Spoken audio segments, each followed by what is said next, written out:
Okay, we're here for a part 2 of Islam and the Quran examined. We're going to be looking at a few TikTok videos or YouTube shorts and seeing what's really going on with Islam. Islam is false, and here is how it goes. When you open the Quran, it talks about how it confirms the Torah and the Gospel, that the Bible is true. Our Bible is the authority. It's the verifier of whether your Quran is telling the truth or not. You got to come to us, right? Here's the problem. So the Quran says our scriptures are true, while at the same time, it contradicts our scriptures. It says Jesus isn't the Son of God, wasn't crucified, God is not our Heavenly Father, right? Stuff like that. So it contradicts our scriptures in many ways. So the Quran is saying that the Bible is true, while at the same time contradicting the Bible. So if the Bible is true, then the Quran is false for contradicting it. But you'll get your Muslim that say, oh, well, the Bible's corrupted. Okay, fine. If the Bible's corrupted, then the Quran is still false because it's saying that a corrupted book is true. Whoa. Hey. Whichever way you go with it, if Bible good, then Quran is false. If Bible bad, then the Quran's still false. That's the Islamic dilemma. Oh, that's deep. That's serious. So no matter which way they get around it. Because their Quran says that if they've got any questions, Muslims have got any questions, they need to go to the people of the book. That means they go to the Christians of the Bible.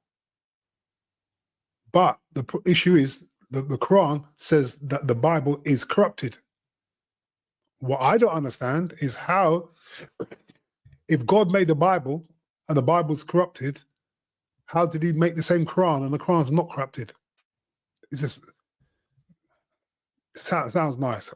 Always double check information. Just because someone says something, it means nothing. But people say to me, oh, there's so much contradictions in the Bible. Do I say to them? Show me. Show me the chapter, show me the verse. The problem is they can't.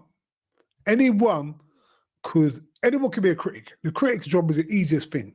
But when you have to back yourself up, it's a whole different ballgame now. I was quite interested. I was actually talking to a young lady about, she knew a lot about Islam. And I said, how come you know so much about Islam? She said to me, she used to be a religious education teacher. I said, wow. Then off the cuff, she just said to me that the Bible doesn't say anything against homosexuality. And I said, hold on a minute. I said, do you want me to show you the chapter and verse? So these people are used to people not knowing the Bible, or not knowing different things. We have to study people. We have to study things. Don't just take people's word for it. We've got to study things. You got to watch this. The demonic stuff, like was he just possessed or something? Again, his first impression was that he was demon possessed and he became suicidal, tried to hurl himself off a cliff. So you could say sometimes your first impression is the correct one. So you could think he's actually demon possessed. And you have some other indications. You have what are called the satanic verses. That's when Muhammad, this was early on, but Muhammad was upset that his tribe didn't convert to Islam. And he was longing for a revelation that would convince his tribe to convert. Eventually, he got the revelation he was looking for. It said that you can pray to Allah, Alusa, and Manat. And the idea was they're not the main god, but they were called the exalted cranes. They'll carry your prayers up to Allah. So you can pray to them as intercessors. He delivers the revelation to his followers. He bows down in honor of the revelation, and then his entire tribe bows down too. Wow, he's praised our goddesses. So Muhammad comes back a little later and says, oh, Gabriel informed me that revelation didn't come from Allah. That revelation came from Satan. Satan tricked me into receiving that revelation, which opens, so many different cans of worms. One, wait, Muhammad couldn't tell the difference between a revelation from God and a revelation from Satan? I don't trust anything you say now. If you can't tell the difference between God and Satan when you're receiving your revelation, and Satan can actually deliver revelations to you, you've got problems. But then Muhammad's response was, oops, the devil made me do it, and then he rejected that. And so, but anyway, that was part of the Quran. That was revealed as part of the Quran. Then they had to take that part out because it was from Satan. This tells you everything you need to know about the origin of the religion. Wow. I mean, can you imagine you're getting books from some so-called prophets, and they're telling you, oh, we have to scrap that because those words I was getting were actually from Satan. That's crazy. But the key is, guys, is that please read what you're hearing here. Anything about the Quran or Bible, read, look into it. As I always say, the truth does not fear investigation. Called Taqiyya. Can you talk about what that is? Yeah, so Taqiyya is so again, I came from a Sunni background and I hadn't even heard of it as a concept, but apparently... So bear in mind here that the Bible strictly teaches against lying. It says that all liars should have their part of the lake of fire. And it says Satan was a liar from the beginning, and he's the father of lies. So anything or anyone that's purporting to say that you can lie is not godly, it's demonic. Apparently in Shia Islam, it's more of a bigger deal. But again, it exists in both. It's in the Sharia manuals.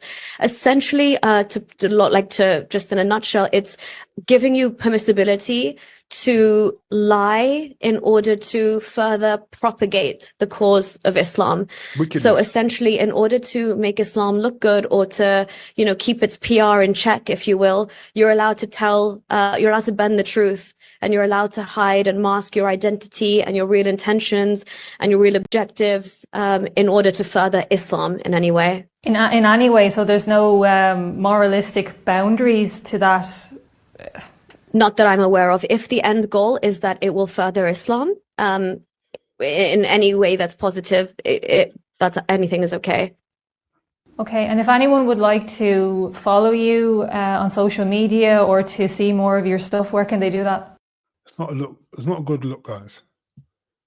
That's why when you come to Christianity to become a Christian, a proper Christian, you sort your life out. You stop lying, you stop cheating, you stop being a fornicator, all these things. The amount of Muslims out here, they call themselves Muslims, they're doing all kind of things. So when you come to God, if something's of God, you makes you more righteous, not deceptive, not like a lying serpent. Crazy. Islam is not tolerant religion. There are lots of tolerant Muslims, like Brother Jihad here, which I admire and I love unconditionally. But in Islam, there is no tolerance. Let's look at the life of Muhammad, the behavior of the Prophet of Islam that Jihad and the rest of the Muslim world follow. Did he kill? Yes. A lot of Did he people. marry a 9-year-old child? Yes, he did. Killed the Jewish community of Khaybar because they did not give him the treasures to fund his military campaigns. And did he sleep with Safiya, the wife of Kinana, the leader of that community, the same night he killed her husband? Yes, he did. So where is the tolerance in that? If this is your highest model, if this is your leader, where is tolerance in that? I understand that you are tolerant. I understand that Muslims are tolerant people because I know my father, I know my family, and I know my people. But the real nature of Islam is evil. And this is based on my perfect knowledge of what Islam is. I was born to speak Arabic. I understand the language of the Quran. I know about the life of Muhammad from the most trusted resources, and I can guarantee you that Muhammad did not tolerate, but he took revenge from anybody who opposed him. These are the facts that we need to tell our people. I want to see what's so-called the Arab Spring in the Middle East. I see people protesting against political regimes. I want to see Middle Easterns protesting against the absolute control of religion, against Islam itself, against Allah himself in the streets. When we see that happening in the Middle East, then we can say that this is a spring. The European Spring was against the control of religion and religious authorities over people's lives. It was not against political systems. And this is what I want to see in the Middle East. And the only way to see this happening by telling people the truth. Not Americans, not Westerners. I want to tell my people the truth of what Islam is. And I will see them fighting because they don't belong to that religion. They belong to God, the Most High One who created them. Amen. And this is one of the biggest problems with religion is when someone's born into a religion, as far as I'm concerned, that's it. So if they're Islam, if it's Catholicism, if they're Jehovah's Witness. But life's not like that. Life is, we have to, as we get older, we have to see what is truth, find out what is fact. As I say, the truth doesn't fear investigation. Find out what answers all the questions. If something's deceptive, as only deceivers don't like you asking questions. That's why if you're in a mosque or church or wherever, ask questions. Find out what's really going on. Because you don't want to be living a life on earth thinking you're following God and then die realizing you were serving Satan. It's very, very important. What is how much of the selling point of becoming a Muslim is that? Is that a big part of it, or is that a small part of it? I mean, why would somebody who's a green, who is open, Muhammad Ali doesn't give me the vibes of being a guy that's not smart, right? Malcolm X doesn't give me the vibe that's not smart. I mean, very intelligent. Yeah. Even Farrakhan, you see, what gets them to say, I'm converting, I'm going. A lot of people I know who have gone that direction. These are smart guys that I've had dinner with, I've had lunch with. I sit down with them, intelligent, good citizens, good families, good upbringing, good. Even some of these guys are very good, net positive to society. What is the selling point? You can be smart in one way and completely oblivious in another way, right? That's When right. you say smart, in what sense? Business smart? Okay. But that does not equate to being theologically smart. That's true. So Muhammad Ali, if you really know why he converted, it was more because of the emphasis on black supremacy. He became a member of the Nation of Islam.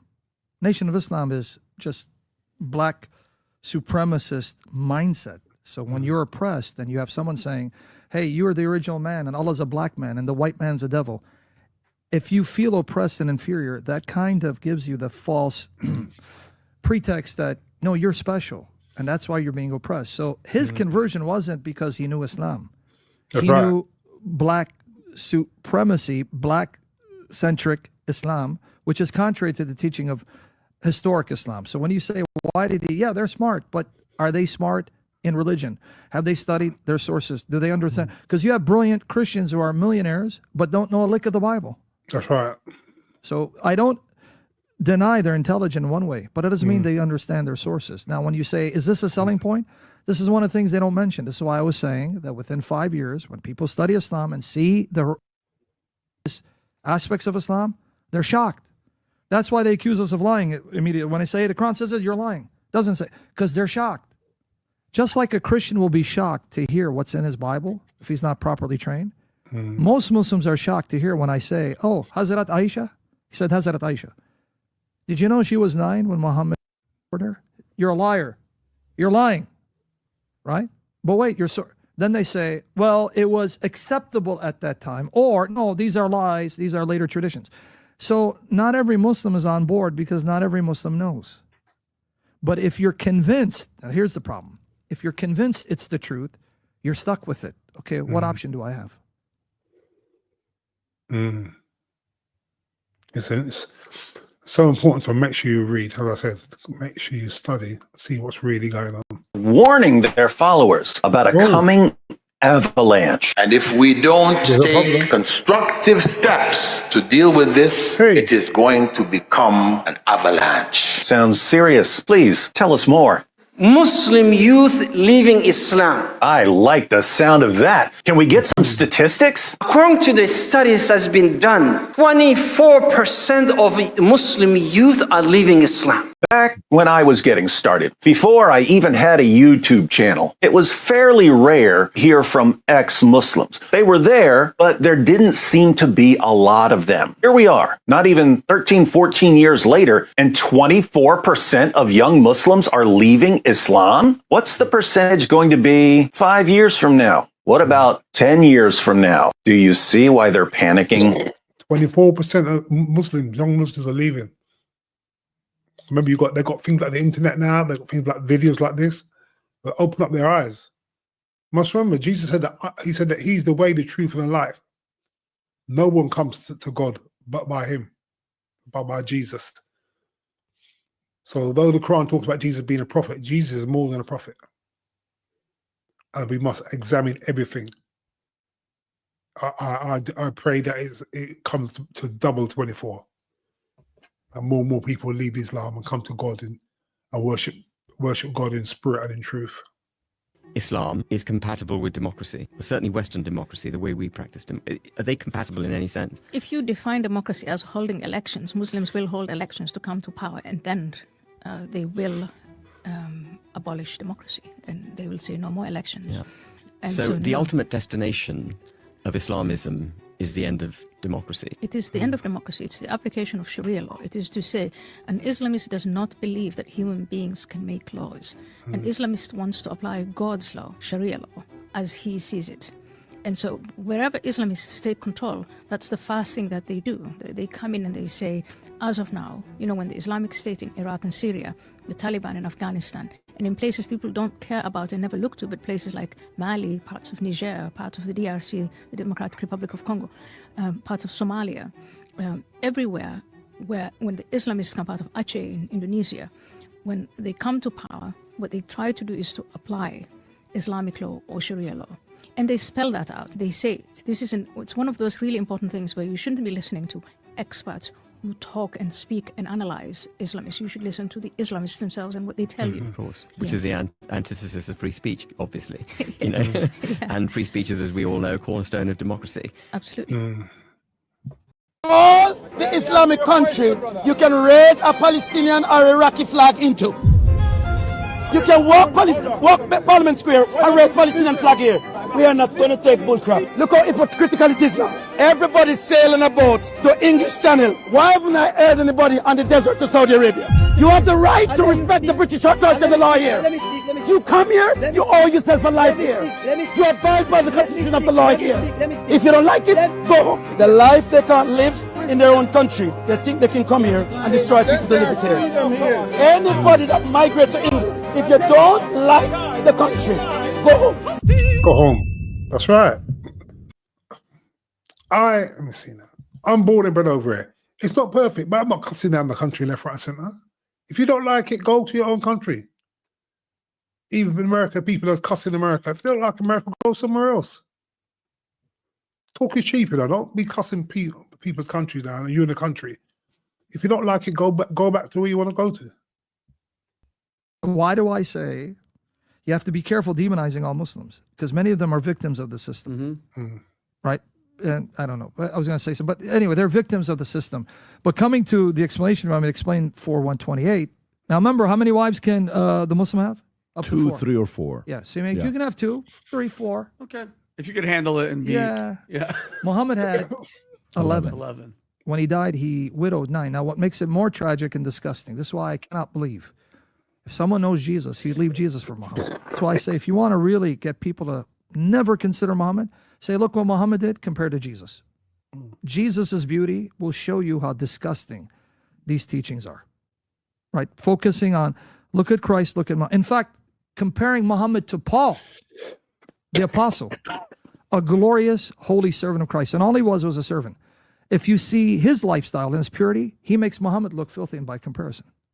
Just Paul, who's not our God in the flesh, but nonetheless, not only in 4:128, if you go back, did Muhammad treat one of his wives unjustly.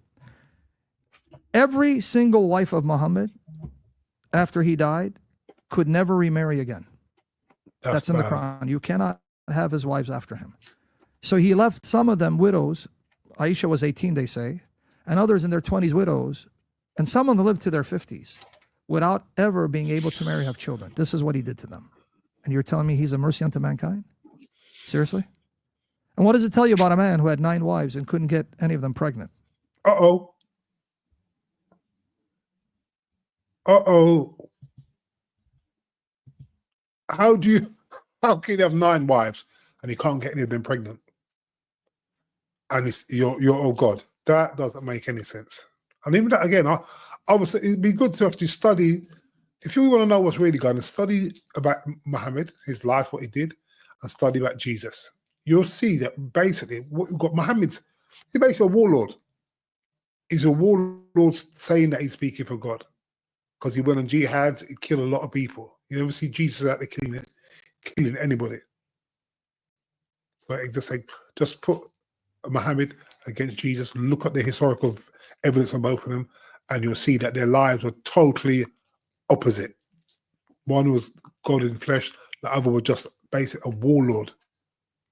Name. Lucifer is a translation of his name because all the angels have L in their name. They have God, Michael, Gabriel, L. Who is Lucifer? Lucifer is a translation. If you check the Hebrew, check it when you go home, Bible.cc. His name is Hallel, which Aramaic is halal. It means crescent moon. What's Crescent on most moon. of your food products today? Halal. Whatever this spirit is. So it says crescent moon. Remember that Muhammad came from the Quraysh tribe. That was his tribe. And what do? They worship the moon. So you'll see the moon's on all of their flags. Most of the Islamic countries' flags, you'll see the moon. Is going to own the food chain. And none of you are going to be able to buy or sell unless you got the mark, the name, or the number of the beast. So it looks like a lot of things lead to actually look straight to Islam. A lot of wickedness is leading straight to Islam. Guys, thank you so much for spending time with me this evening. If you like this, please share, subscribe, comment. Click the bell icon so that when we get new videos coming out, you'll be notified straight away. If you don't like it, comment. If you did like it, comment, whatever. Feel free to comment. The more you comment and share, the more my messages can get at different people. Thank you so much.